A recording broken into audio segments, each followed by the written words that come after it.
Voilà, s'il vous plaît, présentez-vous. Je m'appelle Boubacar Sano, coach Ziguinchor FC. Aujourd'hui, vous avez un héros au niveau de votre encadrement. Quel est le sentiment que vous donnez? On est très fiers de lui. J'ai pas beaucoup de mots parce que je suis très content. Est-ce que ça a été pressenti? Bien sûr. Dans votre encadrement? Bien sûr. Quelles sont ses qualités typiques? C'est un gosse. Quand je parle avec lui, il m'écoute très bien. C'est pour cela que tout est facile avec moi. Oui, c'est pas dur. On a travaillé facilement, sans pression, parce que c'est ça qu'on a besoin de lui. Il a montré ça. On est très fiers de lui. Vous avez de l'espoir qu'un jour on peut le trouver dans l'équipe A du Sénégal? Bien sûr. Bien sûr. Oui. Il a ses qualités. Oui. Mais être gardien, c'est pas facile. Ils ne sont pas nombreux au Sénégal. Vous comptez qu'il va poursuivre cette carrière? J'ai confiance à lui, quoi. J'ai confiance à lui. Voilà, wax ñu sa tur sa sant. Bon, maa ngi tudd Cheikh Ahmad Tidiane Badji dëkk HLM Néma si ASC Kassim Passa HLM Néma fa laa dëkk. HLM Néma fii xaw na ko ci lan moo war a sa tànk? Bon suma tànk mooy war a daanaka kër si Fatick wax na lépp kontaan rek sant yàlla parce que méttoon na trop au début man bokk naa si ni ko joué fii nawetaan bi di Ziguinchor kii moo ko joxoon mooy Fadiga ma ñëw entraîné ko fële ASC Kassim Passa mu ñëw góol foofu car macha allah mu doon góol mu doon def lu li nga xam ne ñëpp ko jëf ni technicien seen bët am ñoom sax dañ ko doon wax sax ñu ne yow doo traîné fii Ziguinchor yàlla def mu góorgóorlu jaayante ko ba noonu fa la jaar am kii mu dem Thiès ba rejoindre Génération Foot. te sant nga yàlla nga bokk ci ñi nga xam ne encadré nañ keneen fi nga xam ne indi na lu rëy Sénégal. waaw loolu kontaan la parce que vraiment li fête la surtout Casamance Ziguinchor parce que ñun am ñu lul jeunesse Casamance parce que tey bëri na talent fii trop surtout góol dafa nekk fii lu jafe pour tey nga dem nga intégré équipe nationale ñu jël la nga dem ba jël coupe loolu sant yàlla parce que lu ma wax sax ma am na jaar-jaar toujours ma ne ko fi nga jógee dafa sore trop te boo demee na nga gën a yokk jom parce que boo gisee nga xool te sa yaay fu ne ko dugal na fa bu muy jeune sax yaay dafa daan ñu ba isat di ko seetaan terrain at lañ fële liñ daan comme loolu fierté la si ñun di sant yàlla yàlla na gën a jëm kanam. boo ko yokkal xalaat moom ak moromam yi dama war a sa xalaat. waaw man sama xalaat mooy xanaa di ko yokk conseil rek parce que xale la dafa teel a ñëwal nii rek mais xale bu ndaw la man xam naa dara kii xam na dara jot nañ ko tete nag waaw di wax ak moom si anam yi nga xam ne tey képp ku nekk si wàllum sport surtout wàllum football Sénégal bi yaatu na trop bëri na ay joueurs trop ak gardien trop kon yàlla def nga jógee si Inter nga dem Génération Foot te bëri nga fi ay morom tey ñi nga xam ne tey ñu ngi ut te li nga am ne ñoom ñu ngi koy ut far yàlla def te yow nga am loolu kon sant yàlla nga gën a yokk góorgóorlu gën a xam fi nga teg sa tànk ne bu ko teggi parce que concurrence dafa bëri Sénégal nga moytu lu bëri xam fi nga xam boo gëstoo fi nga xam fi nga jógee dafa sore comme nga gën a xar sa tànk tubé man loolu laa koy conseil. merci. boo ñu sa tur ak sa sant. salaamaaleykum maa ngi nuyu di rafetlu jotaay bi maa ngi tudd Abraham sant Sidibé maa ngi dëkk ba Kassim Passa sama grand bi Tidiane moom laa àndal si mu kii bu mu doon joué cadet foofu noonu man maa ngi woon Dakar mais lu baax rek la ma doon wax si moom wax dëgg fa yàlla moo tax tey bu muy solee dalam ne day ñëw fii ma ne ko nañ dem ci suba si bu muy ñëw koñ bi dafa fekkoon dama ne moon liggéey moo tax ma ne ko ngoon bi dañ dem mais ñu ngi koy encouragé di ko ñaanal di ko ne nu yokk góorgóorlu rek li ma am nii dafa jafe waaw li ma am nii dafa jafe parce que fii nii bëri na moroom yu bëri yu ko doon wut yàlla tudd ko si moom comme alhamdulilah rabbil alamin di ko ñaanal moom ñu ngi koy xaar fu sore fu mu ñu woo rek dinañ ko fa fekk neexee yàlla suñu borom. merci beaucoup. wax nga lépp. voilà yow yaay man sa pati natt bi waxuñu. Daouda Alassane Ba. Daouda Alassane Ba bokk nga ci ñi nga xam ne ñu ngi siggi Sénégal ban sentiment nga si am. Kontante rek ak fierté suñu bopp parce que c'était métti noonu départ bi parce que premier match bi défaite lañ ci jëlee ñëpp génn nañ di wax mais taxul dañu gën a suudewu doon benn parce que gëmoon nañ li ñuy def tamit. effectivement depuis wax yi bëri seen première défaite bi ban sentiment nga ban yëg nga ci am. amoon nañ lu ñu métti parce que métti woon na trop si ñun mais dañu jàpp que ni ñoo si dugaloon suñu bopp te ñu ñoo si génnee suñu bopp loolu lañ daan wax chaque jour te après dañu delluwaat liggéey entraînement jàpp que ni que mën nañ si génn te après ñu ñoo terminé premier ci poule bi. yow lan moo nekkoon sa secret bi nga bokk si ñooñu. liggéey rek secret bi moom liggéey rek. liggéey boobu nag boo ci naree sant ñoom ngay sant. waaye di ci sant fii rek parce que fii la lépp commencé ndaxte ginnaaw samay waajur parce que ñoom mu bay ma continuer si li ma bëggoon ak sama yaay maa ngi koy remercier bu baax parce que taxaw na ma ci ak doole bëgg bayoon naa ci sama jàng sax pour football après moo ma yóbbu ba si prési mu boole ma ak ñoom mu dënk ma ak prési te loolu dafa fort donc mënoon na lii yëpp mënoon na bañam après prési mënoon na ci am gàcce mais bañ rek mu amoon gàcce moo tax ma doon def lépp te bi ma nekkee Ziguinchor nekkumoon ci benn catégorie parce que mënu moon compétir mais dama doon entraîner amical yi may jouer xaarumoon dara quoi dama ne woon bés du jot ba nar a football dinaa football incha allah. te indi nga ndam Sénégal de te ñu bëri kontaan nañ ci sa entraîneur yi sànq wax naa ñu ne yokkute lañ la ñaan est-ce que di nga nekk si parce que gagné neex na waaye delluwaat encore si kaw moom métti est-ce que yaa ngi am charge boo am léegi.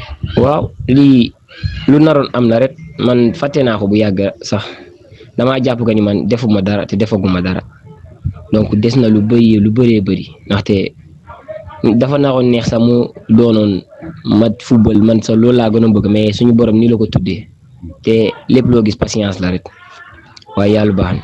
li ngay joué si Sénégal dafa jafe raar na te ñu bëri ñu ngi la ciy xaar est-ce que mun nañu un jour comme ñii ni ko waxee gis la équipe A Sénégal. waaw ci tànk yooyu lañ nekk de parce que gëm-gëm boobu la ñu am parce que amuñu lu suñu réew donc Coupe d'Afrique fii ak 4 ans la te incha allah gëm nañ ko ni bu ñu yokku liggéey bu ñu doon def mën nañ ci bokk incha allah parce que gëm nañ ko te mën nañ lu ñuy def. looy wax sa morom yi nga xam ne dañu bëgg a nekk comme yow. dara am na sa waa koñ am na sa waa dëkk am na sa waa fan ñu ngeen conseil nga leen di jox.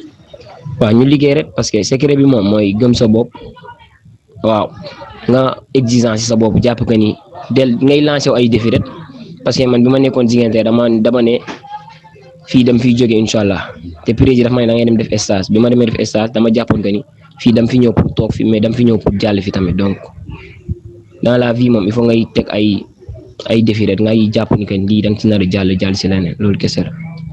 Voilà, un peu en français, si on peut avoir un résumé. Aujourd'hui, vous avez porté très haut la tête du Sénégal. Quel est votre sentiment après effectivement cette victoire? On était fiers de nous et je suis très content parce que c'était très dur à l'entraînement, les coachs et tout, mais on était fort mentalement et on était unis. Donc c'était juste ça. Loolu moom jàppale ba ñu mën a am ndam lii yëpp. Oui, après votre défaite, il y a eu beaucoup de paroles. Quelle a été votre réaction par rapport à ça? On est au Sénégal, les critiques, on les a trouvées ici. Donc, on s'est dit que c'était juste une première match et on peut se relever. Donc, on a retourné travailler et Allah nous a facilité la tâche. C'était juste ça. Quel a été votre secret d'être compté parmi ces héros-là? Non, il n'y avait pas de secret, c'est juste le travail. C'était très dur. On a beaucoup travaillé, on a galéré. Donc c'était juste ça. On a même passé la fête à Maroc, donc c'était juste des sacrifices. En attendant, parler tes coachs, ils ont de l'espoir qu'un jour on pourrait te retrouver dans l'équipe A. Oui, parce que il me connaît bien et j'ai la potentiel et je crois en moi aussi. Et je pense que je peux arriver au sommet. Très bien. Donc, si vous avez un message particulier à lancer à l'endroit de vos amis de Ziguinchor ou ailleurs, quel serait votre message? Je les appelle à travailler parce qu'il n'y a que le travail qui paye. Donc, pour être un grand footballeur, il faut que tu te fixes des objectifs et travailler et être exigeant de soi-même. Donc, c'est juste ça. Quels sont ceux que tu dois remercier à travers ton parcours? Aujourd'hui, si tu es là, dans l'équipe nationale du Sénégal, si vous avez des remerciements à formuler, quelles sont ces personnes que vous n'avez pas oubliées? Tout d'abord, moi, tout ce que je fais, je parle avec ma mère, c'est elle ma confidente, donc je le remercie parce que c'est grâce à elle. Donc, je remercie ma mère, les staffs, Ziguinchor et tout. avec mes coachs qui sont à Génération Foot. Ils m'ont donné la confiance parce que en étant jeune, ils m'ont fait monter dans l'équipe première pour me surpasser. Donc c'est juste ça. Donc je les remercie infiniment et je remercie ma mère parce que c'est grâce à lui. Elle court partout pour m'aider. Rendez-vous dans 4 ans, c'est bon? Oui. On se retrouve encore? Oui, dans 4 ans. Merci beaucoup. Bonne chance. Merci. Salam alaikum. Bonsoir. Je m'appelle Seynabou Boli, la maman de Daouda Alassane Ba, champion d'Afrique U17 2026.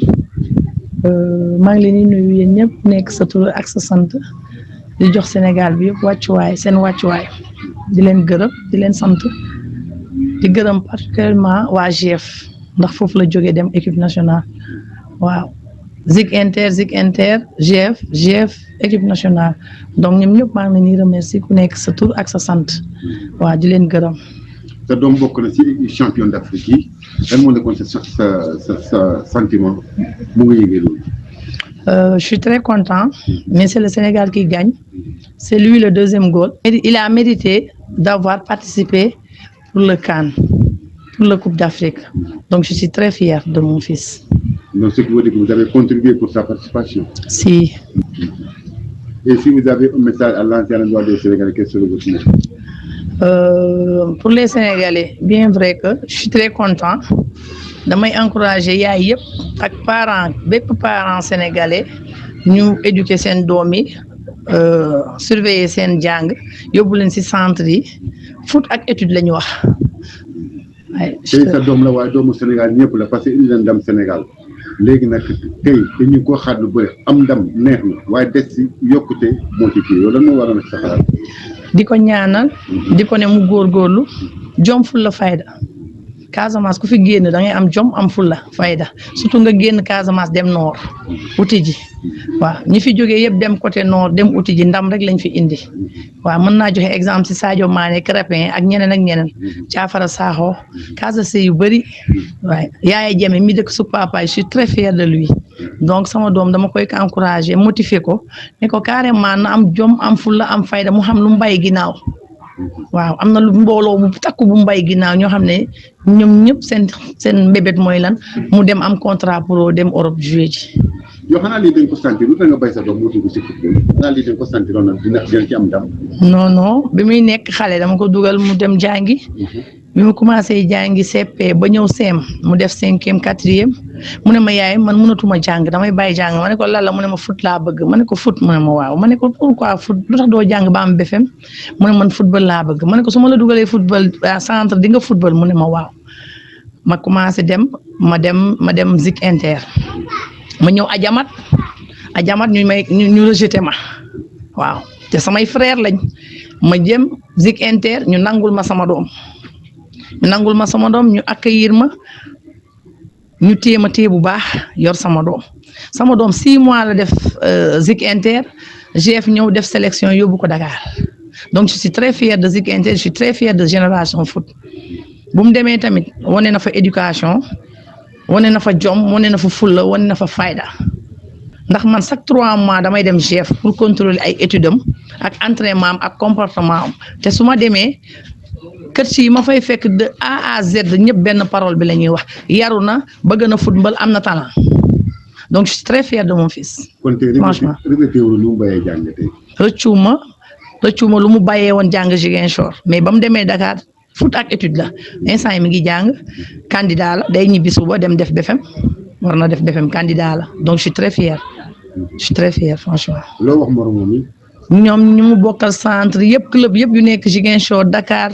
au niveau du monde nañu góorgóorlu am fulla am fayda respecter seen entraîneurs yi seen coach yi ñu respecter seen étude parce que moyenne bi day compter fin de saison dañ lay woo parent bi nga ñëw jël sa bulletin doom donc sa doom bu liggéeyul doo kontaan maintes fois damay dem ba Dakar dem jëli bulletin am Dakar Ziguinchor sori na trop des fois dañ may ne garaawul sœur dinañ ko jël ñu envoyé ko WhatsApp donc je suis très fier de mon fils je suis très fier de Génération Foot. mais yow jafe nga si yaay sa doom mi nee na bàyyi naa bu ma jàng football laa bëgg nga nangu doy na waar.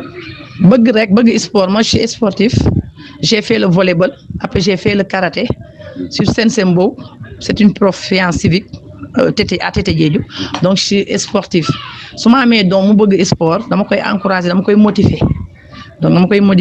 donc moom Daouda mi jëndal naa ko goj moo tax ma xam ay tibia moo tax ma xam goj gant lu muy jar moo tax ma xam maillot moo tax ma xam collant yi ñuy dugal ci biir yëpp moom moo tax ma xam ko donc je suis très fier loolu yëpp dama ko daan jënd muy dem entraînement su demulee entraînement sax bu ma kër siinee Daouda ñëwul dama koy wër ci biir école yi gët zamoon yi wala ay amical ma rocc ko foofu ñu ne maire bi moo sadik tas na match bi lii laa bëggoon. est-ce que xam nga ni poste bu muy joué dafa jafe Sénégal nekk gardien. waaw jafe na Sénégal lool mais tam yàlla dina ci def jàmm. te dans 4 ans bëgg nañ ko fekkaat encore tout. incha allah. dina dem incha allah liggéey naa ko kër baayam te je suis fier dina ko am moom ak ay rakkam. te un jour tamit nañ ko dégg ci équipe nationale A. incha allah maa ngi koy loolu sama mbébét la damay toog nii di ko rêvé ni may naan Daouda l'Inter damay toog di ko rêvé nii ma defe ne ay gënt la. incha allah yal nañu yàlla jàpp. amiin merci beaucoup yow itam yaa leen di remercier bu baax ndax samay frère ngeen ñoo bokk koñ da ngeen ma téye comme seen sœur bëgg ma respecté ma jox ma sama place donc lii xamoon naa ni dinaa ko am waaw merci beaucoup je vous remercie beaucoup. Merci beaucoup.